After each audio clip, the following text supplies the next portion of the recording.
welcome to the launch of the IISS Armed Conflict Survey, which I hold up before me and which you should all have got a copy of for those of you in the room. For those of you joining us live online, we're gathered here today in the run-up to the launch of the 18th IISS Manama Dialogue, which begins in a few hours' time here in Manama in Bahrain. And as a prelude to that, I have gathered an all-star panel to discuss the launch of the Armed Conflict Survey, one of the IISS's flagship annual publications. This launch is going to run for about 1 hour. You'll hear presentations from Irene Mia, who is the editor of the Armed Conflict Survey, and then a number of our other colleagues, and then we shall open up for a period of Q&A and discussion with the audience. My name is James Crabtree. I'm the Executive Director of the IISS office in Singapore, IISS Asia, and I'm going to keep my remarks as brief as I possibly can and begin by handing straight over to Irene Mia. Thanks, James. Good afternoon, everybody, and good afternoon to people online. It's great to be here. It's actually the culmination of a year work for this very big report. As James mentioned, the ACS is one of the Institute's flagship publications, which is monitoring and trying to make sense of the conflict landscape since the inception of the series in 2015. We currently cover 33 active conflicts across the world, so across all the region of the world, including the Middle East, of course. We try to provide really our audience of expert practitioners, policymakers, and corporates with some strategic and forward-looking assessment of drivers, implication, and also outlook for conflicts across the world. We have a double filter to look at conflict, to understand conflict. So we look at the domestic drivers of conflict as well as dynamics, including a focus on non-state armed group that, as we know, are an increasingly important player and driver of violence across the world. But also in line with the IISS global and strategic research focus, we adopt a geopolitical lens to the study of conflict. So we try to look to map the geopolitical drivers of conflict, but also their interlinkages across the region and across the world, and their global repercussions. So just to highlight two features of this year report, we are also including selected strategic regional essay on trends which are of strategic importance for the regions, including de-escalation in the Middle East, geopolitical dimension of conflicts in sub-Saharan Africa, the regional repercussion of the Russia-Ukraine war in Eurasia, also geopolitics of synthetic drugs in the Americas, and also China involvement in Asia conflict. And some of those topics my colleague will cover in more details. We also have a special feature on climate security this year in view of the increased urgency to understand the complex nexus between conflict, climate vulnerability, and global security.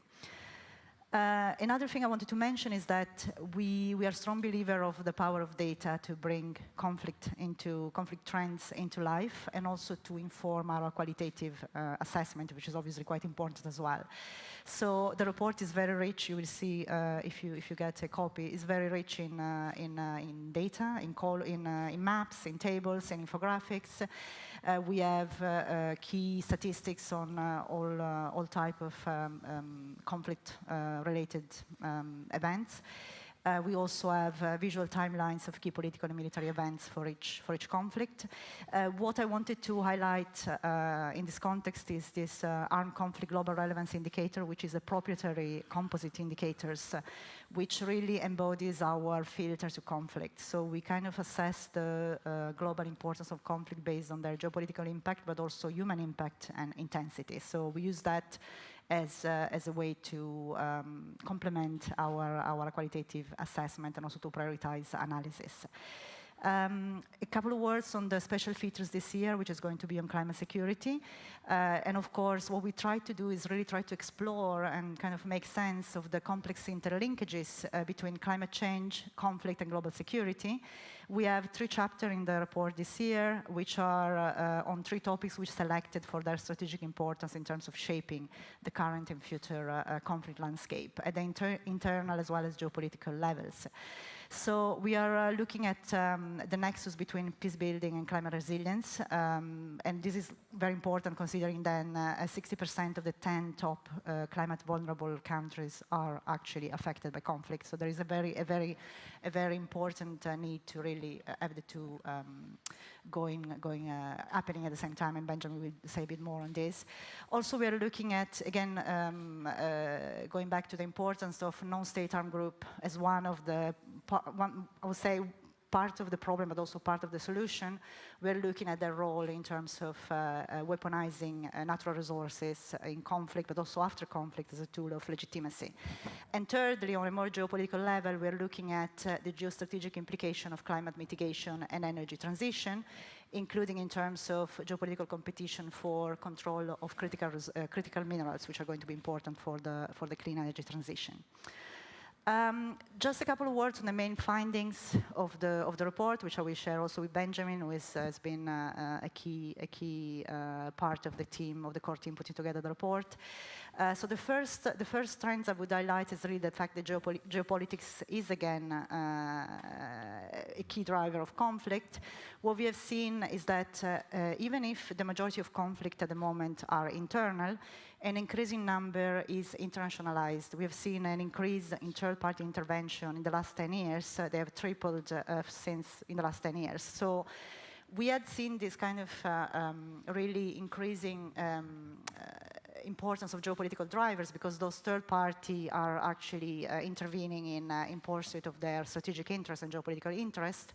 Of course, the Ukraine war has escalated this growing trend to a new level. As we know, it's also an interstate conflict, but there are other interstate tensions that are brewing up in the world, including the one between China and the US over Taiwan. The other related trends to that is the fact that we have seen a reversal in a trend which we had seen in the last 10 years or so of progressive disengagement of the West in conflict.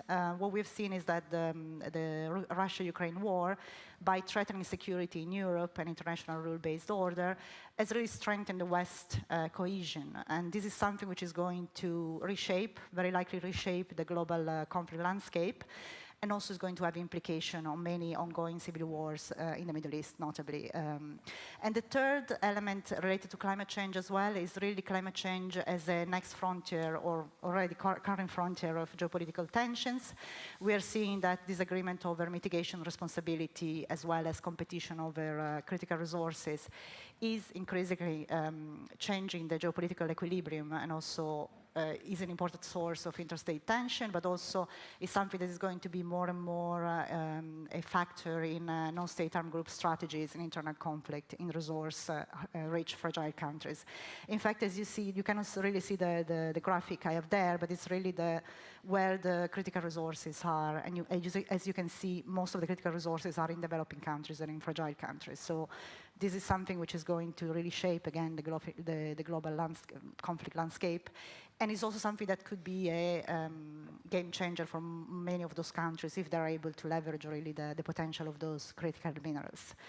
And thirdly, very quickly, the Russia-Ukraine war wider implications. What we have seen is that obviously the Russia-Ukraine conflict is yet another global shock building on the coronavirus pandemic, but also the long-standing accelerating climate emergency to really exacerbate drivers of conflict globally. Disruption in global supply chains and spikes in energy and food prices has hit several developing countries very hard. And it intensified pre-existing food insecurity and high inflation trends. What we're seeing is really an unprecedented food insecurity across the world, in the Middle East, in Latin America, and in other regions. This is also will create, unfortunately, fertile ground for instability and social unrest. And also the other element about obviously the crisis in Ukraine is that the unprecedented humanitarian crisis and reconstruction needs created by the war will also limit international aid and development funding available for other conflicts across the world, which, as we know, are many. So, unfortunately, with this not so positive assessment, I will give the floor to Benjamin for some other key findings for the report. Thank you very much, and it's a privilege to be here and to present this year-long work on the margin of the Manama Dialogue. I'm going to talk a bit about some of the features of armed conflicts in 2021 with an eye also at trends in the last decade or so. And I have 3 key messages for you. The first one is around the number and the scale of armed conflicts. And as you can see from this graph, in the last few years, we have reached a peak in the number of armed conflicts globally since World War II. And this has been an ongoing trend since 2011, since the Arab Spring in 2011. We recorded in 2021 54 armed conflicts globally. You see also the line that spikes as well in 2011, which is the conflicts between the non-state armed groups, so where the state is not part of it. And this obviously speaks to the proliferation of non-state armed groups. In terms of trends, we see that what accounts for the increase in armed conflicts globally is the civil wars with external interventions. And here I turn to my second key message. What are the civil wars with external interventions? Are civil wars where an external party, an external state party, directly militarily intervenes. And this, looking at the trends, so we're looking at the blue conflicts are these civil wars that from 2011, 2012 have spiked. And we arrived today to a situation where we have as many civil wars with no external intervention and civil wars with external intervention. So this is one of the most remarkable trends in the last few years. Obviously, this trend reflects the current global disorder and the current geopolitical competition between great powers. Now, who are these external interveners? We have the usual. We have great powers, but we increasingly have middle powers and regional powers in different regions. Now, we have seen this phase of external countries intervening in civil wars during the Cold War, the proxy wars, where the US would support one party, the Soviet Union would support a second party, and that there would be a proxy war. Now, today, obviously, that resembles this situation, but it's way more complex because there are many more state actors intervening. The Middle East and North Africa and Sub-Saharan Africa, which I will speak about in a few minutes, are the 2 regions that mostly have these trends. So moving to my third message, what are the consequences on conflicts? The conflicts today are more and more protracted. They are longer in length. They last longer. And this protractedness is underpinned by different factors, and one of which is the intervention by external powers, but also by the proliferation of these different non-state armed groups, paramilitary militias, rebel groups, the connection between criminal groups and rebel groups. So there are dynamics that make conflicts more intractable as we define them. And so a set of let's say, of policy implications. So if conflicts are more protracted, one reason is that there is less and less appetite for conflict resolution. There has been, in the last decade, a demise of the norms for conflict resolution and a weakened international system to arrive at a resolution. We see more and more the UN Security Council being sort of like blocked into solving some of these conflicts. And we have seen a cooperation in the immediate aftermath of the Cold War when actually was a very flourishing moment for conflict resolutions. The second point is that the interventions to address conflict have grown in scope and scale in the last decade or so. We have more peacekeeping operations, we have more stabilization operations, we have counterterrorism operations, we have development interventions that try to help with mitigating the effect of armed conflicts and humanitarian aid as well. Now, there is a lot of I would call strategic unclarity between all of these operations, even though they should work and they do work in synergy. The objectives are still, and the objectives and the mandate are still diverse. And the third point, which speaks to our set of essays on climate security, is that climate vulnerabilities and conflict risks very often share the same drivers. And so those are, that calls for a much more coherent agenda and a nexus between these two topics. I'll turn to Emile, and we will now have a more like regionally focused presentations. Thank you very much, and good afternoon to all. So who would have thought that the Middle East would see relative stability and de-escalation in the past 12 to 18 months? So I'm going to try to offer some context and explanation of the drivers that led to that. In fact, looking at numbers, casualties, displacement, etc., relatively speaking, the main conflicts in the MENA region have been less intense in the past year plus. We have seen de-escalation in Syria, Libya, and Yemen, the conflict that one would describe as civil wars with external intervention. And often this de-escalation on the ground has happened in parallel with regional de-escalation among the major regional powers, Iran, Turkey, Egypt, Saudi, the UAE.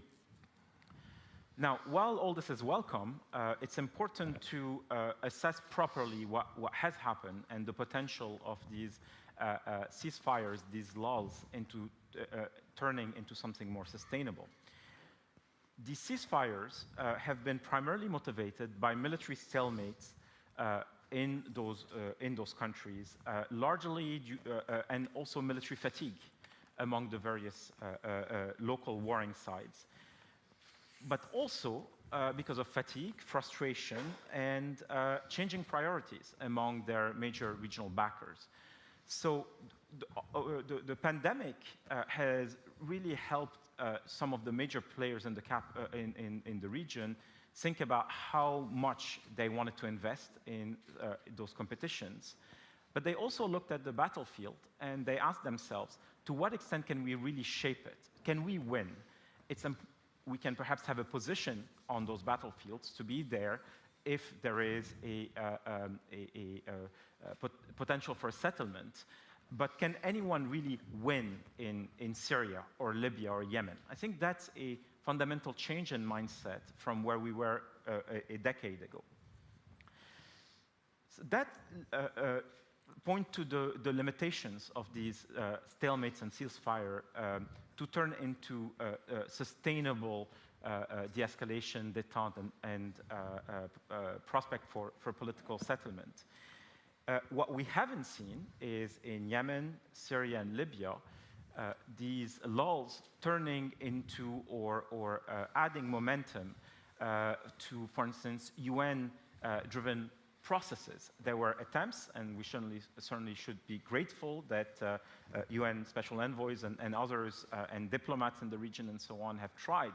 But in no place have we seen a real breakthrough, something that could lead to a sustainable outcome. If anything, we've seen, and I'll develop it in a second, the failure of UN processes to deliver something that would constrain the armed factions and transfer power to more political leaders. In part, that's because regional and international powers, once they reach a ceasefire or they decide to de-escalate, basically hand the difficult mission to the UN without necessarily the leverage and the muscle, and without the local parties being really committed to that. They often see those ceasefires as an opportunity to regroup, rethink their military objectives, and wait until new opportunities for military conquest arise. Like looking in a bit more in more detail, look at Syria, for instance. The battle lines have largely stayed the same for the past year and a half. But right now, we're looking at the following questions. Will Turkey launch a new military intervention in the northeast? That looks more likely these days. We see greater instability in southern Syria, in part because the agreement in 2018 to stabilize northern Syria was never very solid, was not very really implemented. There was no real attempt at reconciliation and stabilization. And we see new forms of instability rising, most importantly, the narcotics trade from Syria into Jordan and then the rest of the Gulf.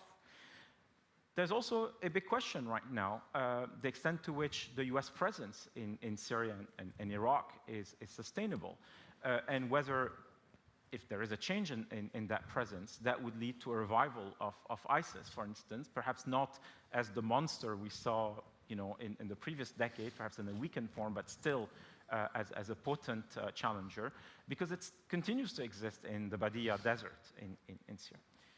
In parallel, the political track is almost non-existent at the moment in Syria. The UN track is peripheral, it's marginal.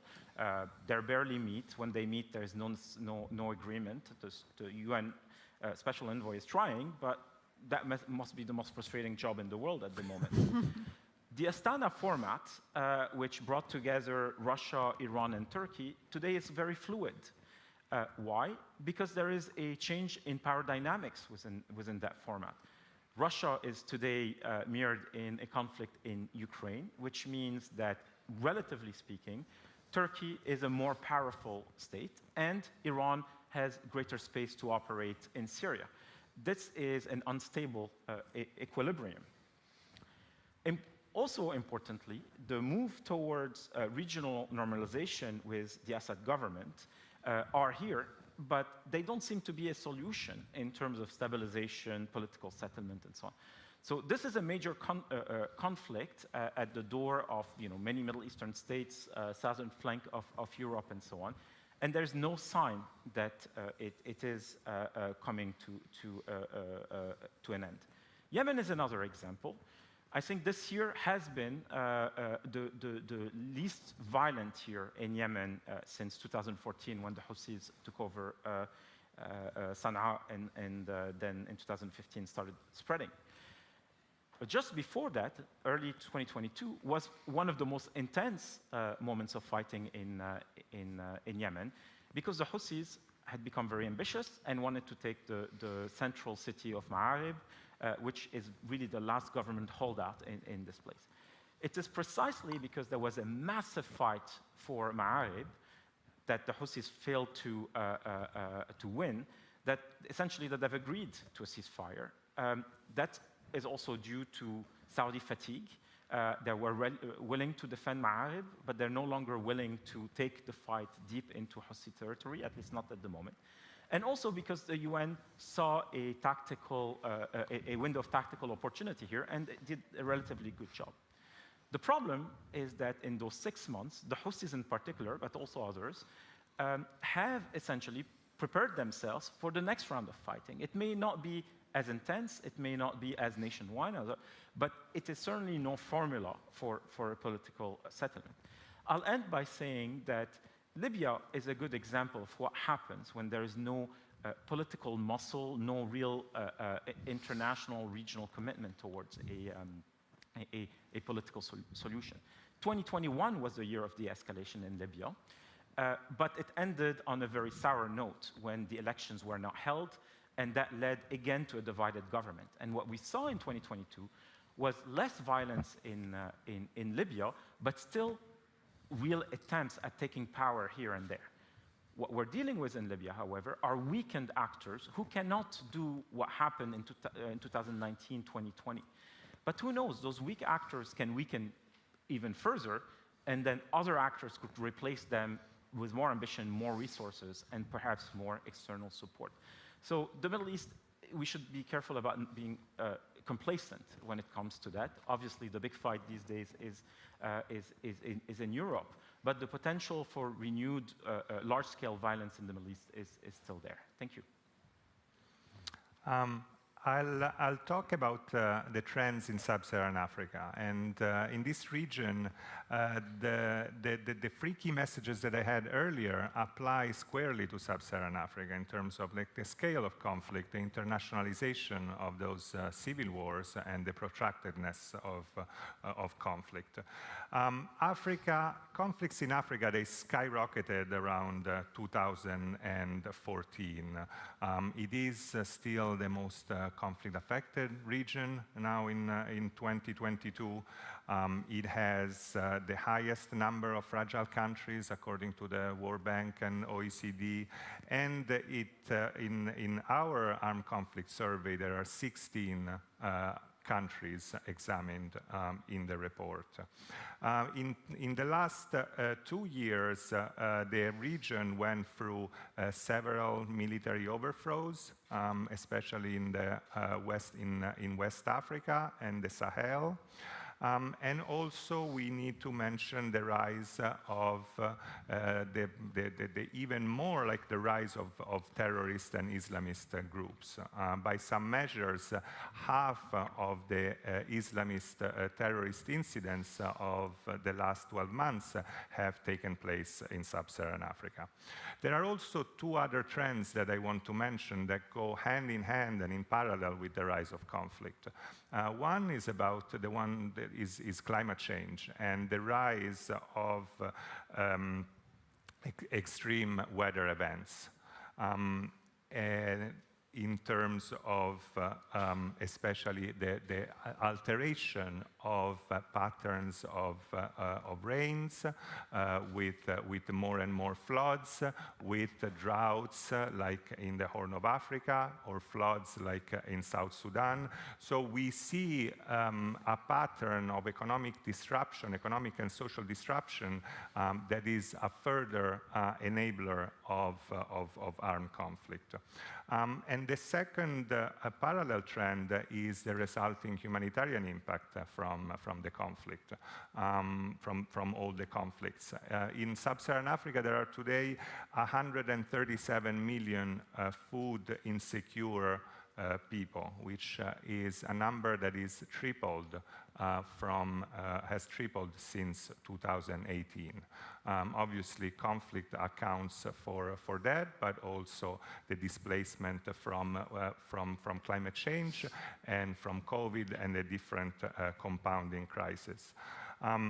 8 of the top 10 African countries that experience food insecurity are facing conflict. So we see food insecurity and armed conflict that really go in parallel. Now, the areas of crisis in this region, I mean, there is like a continuous arc of insecurity that goes from the Atlantic Ocean to the Indian Ocean. And we have these regional clusters of conflict in the Sahel, in the Lake Chad Basin, in the Great Lakes region around the Democratic Republic of Congo. and in the Horn of Africa with the civil war in Ethiopia that is sort of the fulcrum of insecurity. Now, that civil war has had a very recent peace agreement, and we will see if that will be able to hold. What I want to mention is the overlapping dimension between all these conflicts. Most of these conflicts have a local dimensions. They start from in peripheral regions where where central government does not have a reach in terms of providing services. There are local grievances and there are identity-based conflicts. These are all sort of textbook cases that we know about. There is like a national dimension to many of these conflicts in terms of a crisis of legitimacy, a broken social contract. We see this in many of the Sahel countries, in Mali, in Burkina Faso, but also in Central African Republic, in South Sudan.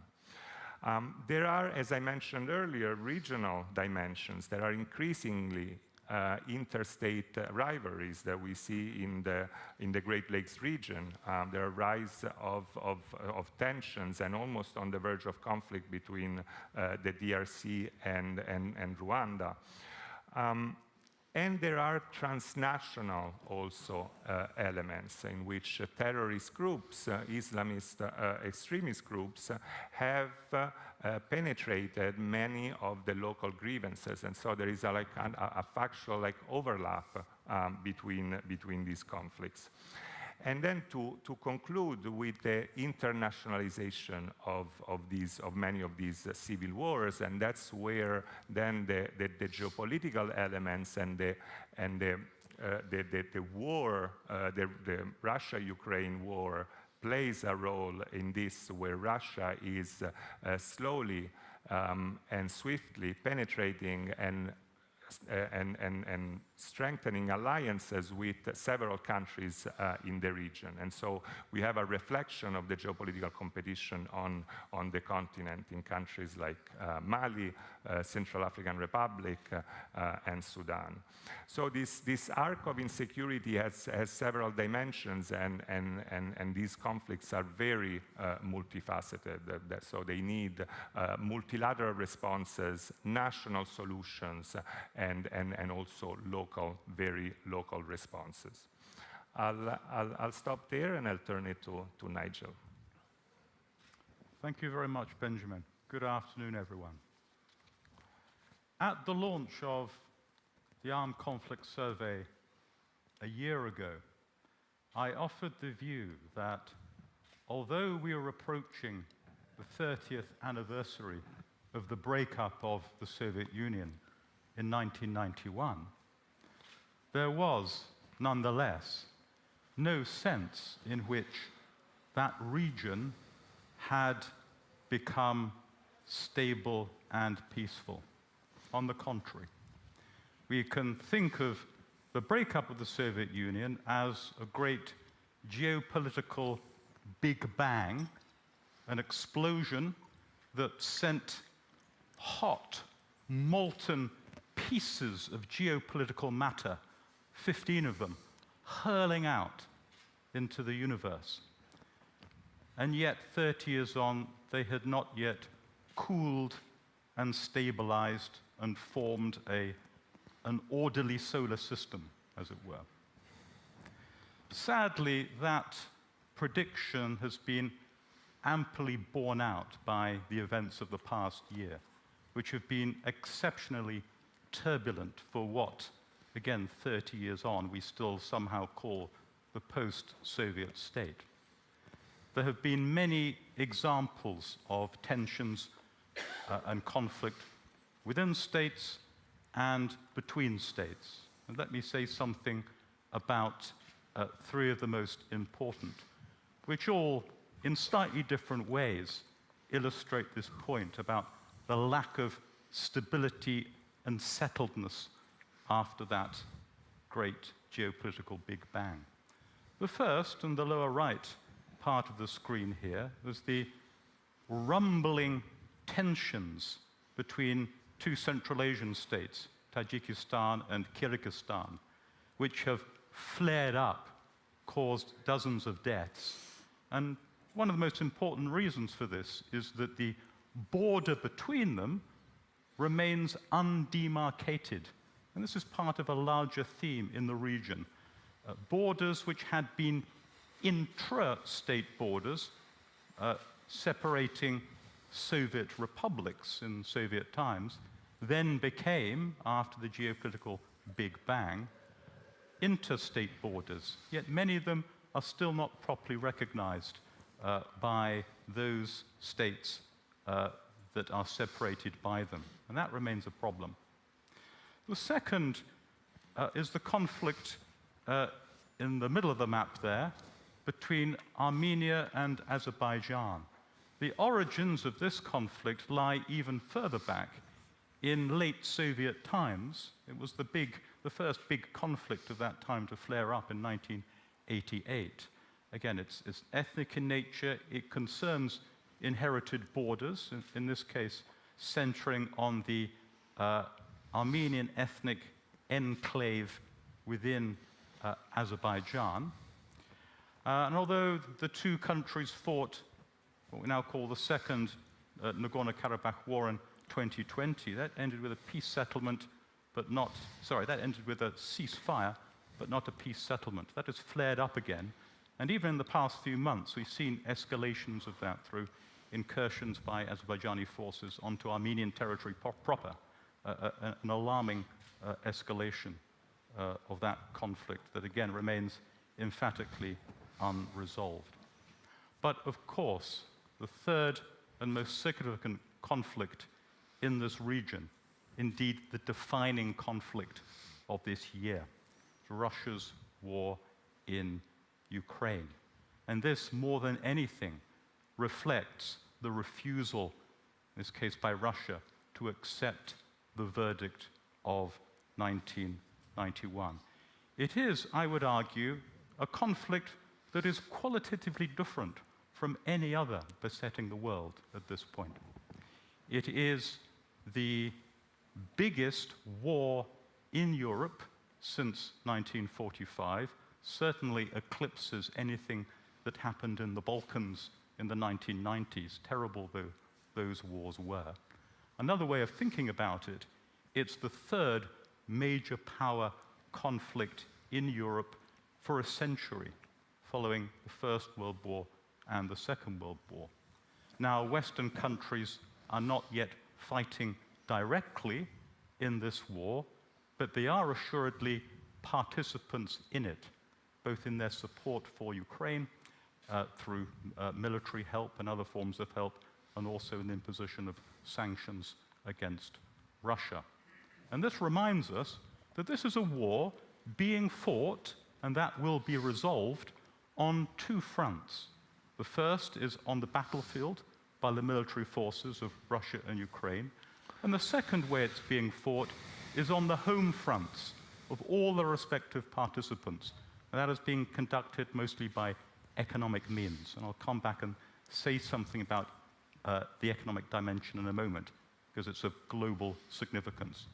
And at this stage, and just to draw upon a remark that Irene made earlier, I think that everyone has been surprised, not least Vladimir Putin, by 9 months into this war, the unity and cohesion that the West, with major Asian partners, has demonstrated across national policies, across societies, and also, most remarkably and unprecedentedly, across substantial parts of the Western private sector that have not merely complied with state sanctions, but have voluntarily amplified them through unforced withdrawals of business relationships with Russia. That's an absolutely unprecedented development. It sets an interesting precedent for the future. Now, this war has already borne many of the bitter fruits of any terrible conflict. Over 200,000 people either killed or injured in this war, hundreds of billions of dollars of economic damage, over 6 million Ukrainians that have been displaced within the country, and another over 6 million that have been forced to flee overseas. But I think it's very, very important, in particular here, to emphasize the fact that this is a conflict of global and not merely regional significance. And that's for at least 3 reasons. And we can talk about these reasons being 3 Ps. And the first is the P of principles. Now, this war and its implications have profound consequences for the fundamental principles of international order, of state sovereignty and the inviolability of borders. That was true of Iraq's invasion of Kuwait in 1990, which was globally important for the same reasons. So what is going on, what's at stake in Europe now, has much larger implications for international order. The second P is prices, commodity prices, in particular oil and food, both of which have been affected, have raised as a consequence of this war so far. Now, that's good for some countries, the oil exporters. It's bad for the food importers. And that will, in turn, impose strains and possibly exacerbate conflicts in other parts of the world. The third P is policies. This war is a catalyst that is driving rapid innovation in policy thinking and practice, in particular about the use of economic weapons of statecraft. Many new forms of sanctions are being honed and applied, and they, incidentally, include sanctions relating to the energy sector. So the date, I'm sure, already in all your diaries, the 5th of December, that is when the EU's near total oil embargo on Russia and the G7 price cap on Russian oil come into force. That's an extraordinary precedent that has much broader implications, it seems to me. And on policies, looking ahead to the future, there is always the possibility that this war will escalate in various ways which have even more direct global impacts. It's a war unlikely to end very soon. And in conclusion then, if we're thinking ahead to the longer-term implications of its conduct and its outcome, whatever that is, again, 3 Ps. The first is power. What consequences will this have for the balance of power? I'd offer the thought, I think not already significantly appreciated, that this war has already shown the underlying weaknesses and limitations of Russian power across many domains, not only military power, but informational power and cyber power as well. The second is that this war, as it moves on, will shape perceptions of resolve and commitment in ways that have much larger implications, because in diplomacy, everyone is always watching everyone else. And finally, the third P, this war and its outcome will set precedents for the ways that aggression works and is responded to, and again, the conclusions that everyone watching this will draw for that, including for conflicts in other parts of the world. I'll just finally finish, if I may, with an advertisement for the launch of another publication, the one that I edit.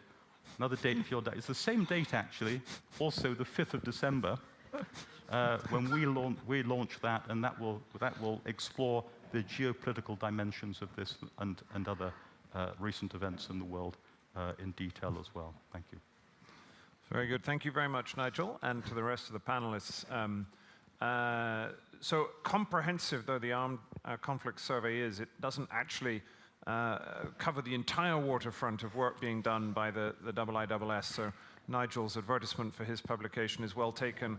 And before we open up for questions for the remaining 15 minutes, we wanted just to give one more small piece of product placement for another excellent piece of IISS work that was launched this year from our Asian operation. And for that, I'm going to hand briefly over to our colleague, Erin Connolly, to talk about the conflict in Myanmar. Thanks, James. And I should mention that there is actually an excellent chapter on Myanmar in the Armed Conflict Survey, which you can review after this event. But we have gone beyond that to produce this digital interactive on the conflict in Myanmar. This is a static image, but If you go to the website, myanmar.iiss.org, you can manipulate these different variables to try and understand better what is a very complex conflict. But if I can just briefly touch upon what this image shows, we are all used to seeing conflict around the periphery of Myanmar between ethnic armed organizations and the central government. That's been going on in some cases for 7 decades.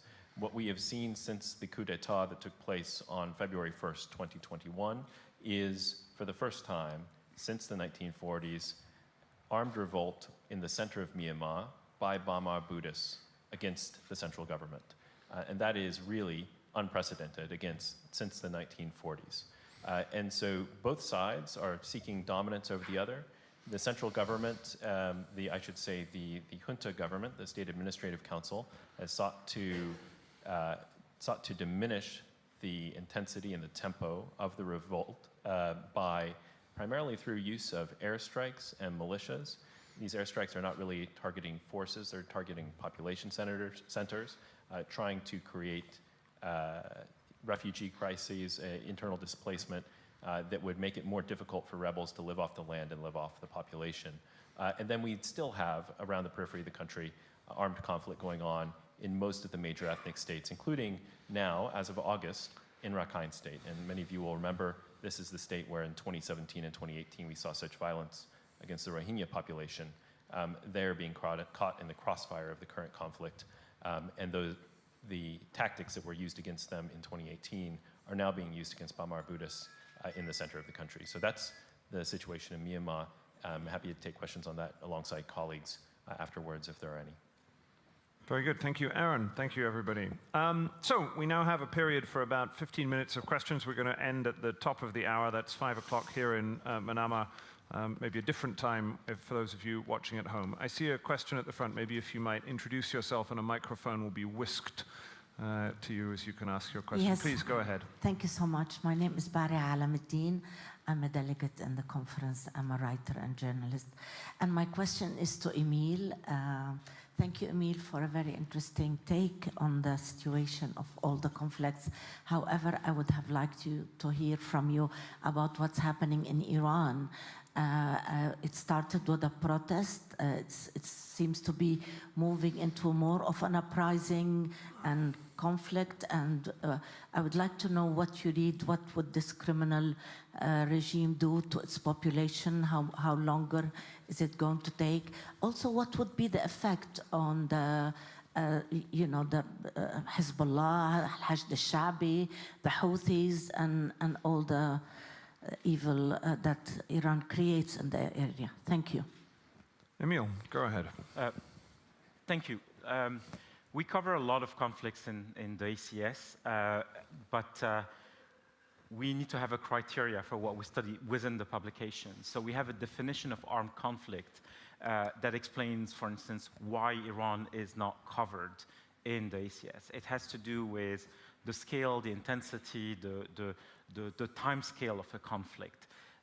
Iran may qualify next year if this unrest escalates, lasts, and then takes other forms. Yep. So at the moment, we'll have to discuss when we're back in London. Not sure the criteria we have apply to that. Now, let me answer your question. This is indeed an unprecedented uprising in Iran because of its scale, its geographical spread, because of the intensity that we see, because of the deliberate targeting that we see of state authority, because of a clear both generational gap where, in a way, if you want to simplify it, it's basically granddaughters rising up against the grandfathers, right? That you see a very large segment of the population questioning some of the choices that their grandfathers essentially made in '79 and so on, and say our orientation is different. Now, what's interesting, Iran, when you want to look at history, has had 3 revolutions in the previous century. It's a vibrant, restless society. So one shouldn't be surprised that they're always questioning state authority, the limits of free speech, etc. What's happening right now is that in 1999, you had an uprising in the universities. In 2009, you had an uprising because of the election and real allegations of fraud there. Then, but that was like really focused on the electoral contest. From 2017 to 2019, it was perhaps like mostly a socio-economic driven uprising. Now it seems like a broad-based ideological generational thing happening, and we see the build-up essentially. All this is, it's cumulative essentially. It starts small and it acquires more dimensions. What's relevant for us in the rest of the region is, as you say, what does it do to how Iran spreads influence in the region? Will Iran consider that they have to fight elsewhere to protect the core of the regime, or should they bring back focus at home and so on? My colleague John Rain and I may argue that actually Iran operates in the region at a low cost, and it is strategic, so we may not necessarily see a reduction in terms of Iranians' role. The second question, which I think is key, is we see a lot of unrest in the various ethnic communities in Iran. And that, although this has happened in the past, this is actually different. The Baluchis, the Kurds, and we see the Iranian system trying to push back. So it is very relevant. It will affect Iran's power. It may not necessarily affect the strategies, the willingness to do things. But there are so many other dimensions at play here, regional de-escalation or not, greater convergence between Iran and Russia, sense of between the two that they have a similar purpose at this point. So, I wouldn't declare the end of, the Iranian system. It still has quite a lot in it. Thank you. Very good. Okay, lots of hands. So my colleague David Gordon, I will come to the center. We're not being totally biased towards the left, but David, do you want to go first? Thank you very, very much. My question is to Nigel. Could you give a sort of net assessment on where the Russia-Ukraine conflict is now? General Milley spoke a couple of days ago and said that there have been roughly 100,000 casualties on each side. What's your sense of who has momentum, how far that can go? You had mentioned that you foresee this going on for a long time. Does that mean that we're sort of in a permanent balance here? Now, I fear if Nigel gives an entire net assessment, we'll have no time for any more questions. So I'm going to take a few more, and then we'll pick a few. So the gentleman here, I saw your hand shoot up. Maybe you can wait for the microphone if you don't mind. My name's Larry Rubin. I'm a professor at Georgia Tech, but I'm also an associate fellow at IISS. This is, of course, amazing, and it's great in the classroom, too. My question is kind of for everybody, but again, inspired by what Emil said, because one of your remarks about Syria intrigued me, because what you said was, you'd said after kind of the Russian withdrawal, in a sense, of being less active in the Astana process, and Turkey has kind of elevated its role there.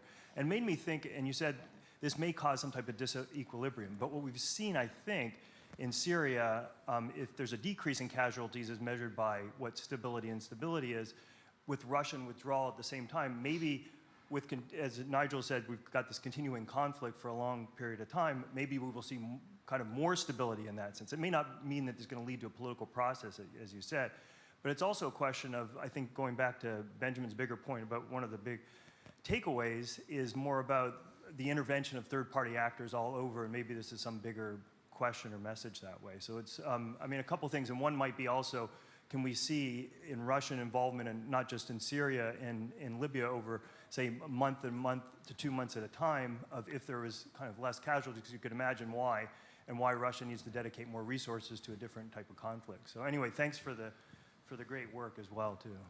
I'm going to take 2 more questions, and then, so I see the lady there, and then sir at the front, and then we'll... Thank you. Maria Fontapie, Center for Humanitarian Dialogue. I just wanted to pick up on the points of Mr. Gold-Davis and Emil and Mr. Petrini as well.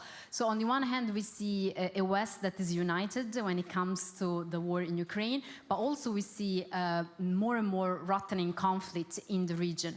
So I would like just to challenge the issue of the Western unity vis-à-vis of the world developments, because while we see a lot of unity when it comes to Ukraine, are we really going to see unity when it comes to rotting conflict in the region, when it comes to energy crisis and how to deal with that? From a European perspective, being a former European diplomat, I can see an increasing Europe of nations rather than a multilateralism at play. And so this is very concerning, being also this region in the neighborhood of Europe. Thank you very much. Got it. And then the gentleman right at the very front. And now my colleagues are going to give answers of the utmost brevity to get us to the close. Sir. Well, thank you very much for a very informative session and data collection.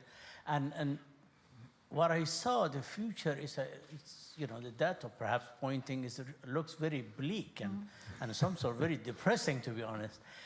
Did you find sniffing through your data that there are some commonality if the world they hone all their effort, consolidated effort on that we will have a brighter future? That's an excellent point. Now, here's how we're going to do this. Nigel's going to give us 1 minute on Ukraine. Emil's going to answer the question on Syria. Benjamin's going to give us the question on Western unity. And then Irena's going to give us 1 minute on things to be optimistic for. Nigel. Yeah, and that assessment, well, how long do you have? Well, we have been 1 minute. 1 minute. Is how long you have. The clock is ticking. Okay, I have 3 or 4 points here very, very quickly then. The first is that, I'm of the view that the war itself Russia's invasion was not a surprise, but much else that has followed has been a surprise. It's been extremely hard to predict, even 2 or 3 months ahead, the dynamic of this war. We've been through at least 3 or 4 narratives. Every time you think you know sort of where it's at, reality has disrupted that. So it's, in a sense, it's a way of not answering a question, but a high degree of uncertainty. But nonetheless, I'd say at this point, in many respects, on the battlefield, Ukraine's position relative to Russia has never been stronger in terms of morale, motivation, troop quality and experience, equipment and supply, generalship, political leadership. They're all stronger. And Russia knows that. And yet, on the home front, Ukraine's home front, of course, is now suffering escalating damage. And this is very deliberate. And Ukraine also remains actually quite fundamentally dependent on Western support, and it takes us into the important question of the future of the West cohesion and its resolve in supporting Ukraine. There are growing concerns about the quite specific, the variable but very important, about ammunition stocks and supply. Watch that, I would say. How much the West feels, in the short term at least, the run rates it can still continue to supply Ukraine. On Western unity more broadly, yes, watch the winter. Putin certainly is. He still thinks that the West sooner or later will crumble or compromise.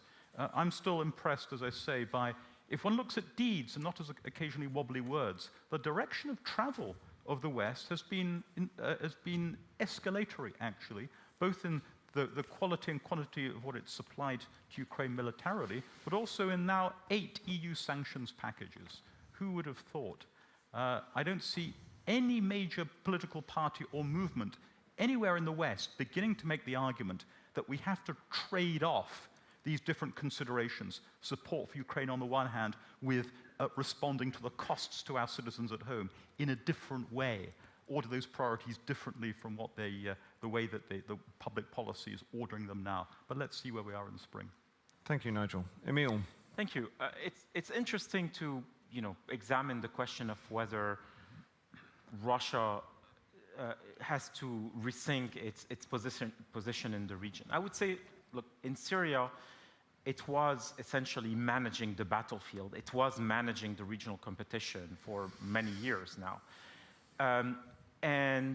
But it's a bit tired of that. It wants to maintain its position. It certainly values the military airport it has, the seaport. It still wants to be present, but does it want to be, guaranteeing, deals like the 2018 one in southern Syria? Does it want to, which, by the way, wasn't properly implemented and actually is leading to a breakdown in that region? Does it want to challenge Turkey at a time where it needs Turkey for other reasons? And so I think strategically, the Russians, whether it's in Libya or Syria and so on, will maintain their position because this is how you outflank your rivals in the West, essentially. It's not about dominating anymore. It's not about necessarily shaping the future of these places. It's really about nagging, keeping off balance, having a position, just making sure that Western countries have to just watch their back while they're challenging them on the main front line in Ukraine. Now the question is how the rest of the region fills that vacuum, whether they ask Russia to be present, make it because they need it, or they basically try to fill that void, greater competition perhaps between Iran and Turkey in Syria. Will the Gulf states, for instance, which relied quite considerably on Russian goodwill in some places, essentially write off this partner because it cannot do power projection the way it was hoped it would. So I think we're not necessarily at a pivot point, but Russia is no longer, I would argue, this central military actor that some thought it was at a certain point. Very good. Benjamin, what about Western unity? On the question on Western cohesion, I think we have to think about the Western cohesion on Ukraine as a bit of an outlier. And that the Western positions and divisions in a continent like Sub-Saharan Africa has not dramatically changed. I mean, the West moves together with sort of concerted approaches on security, on development, on humanitarian issues. It comes together when it has to renew peacekeeping operations, for example, or having assistance to providing assistance to Somalia, or pulling out all from Mali when Russia comes in. I think that there are no signs of sort of a renewed multilateralism from Western actors in Sub-Saharan Africa, and I see more as forward-looking, as empowering and giving more agency to the African Union and to the regional economic communities, for example. So I see there an element where conflicts can be better managed.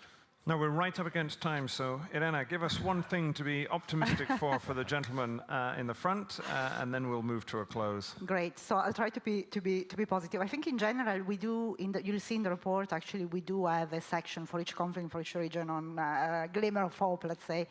But personally, I think what is quite encouraging is the fact that there is an increasing awareness on the role that climate crisis is having on conflict as an exacerbator of root causes, and I think there is also an increased momentum on the need of really mitigate those impact. And I think if really there is a fairer way to address mitigation also between, obviously developing countries and developed countries, I think that's going to really help mitigate, but also is going to put the countries which are in fragile countries more exposed to climate change in a much stronger position. And I think it will change a bit the equilibrium as well. But of course, there are lots of internal and domestic issues to address. But I do think that, and I encourage you to read the report because there is quite a lot of positive as well, not just negatives. All right. Thank you very much, Irena. A sort of bright note on which to end on. Thank you very much to my colleagues and to everyone else from around the Institute. This is really a labor of many hands, the Armed Conflict Survey. It's an excellent read, so thank you very much. Thanks, James. Thank you.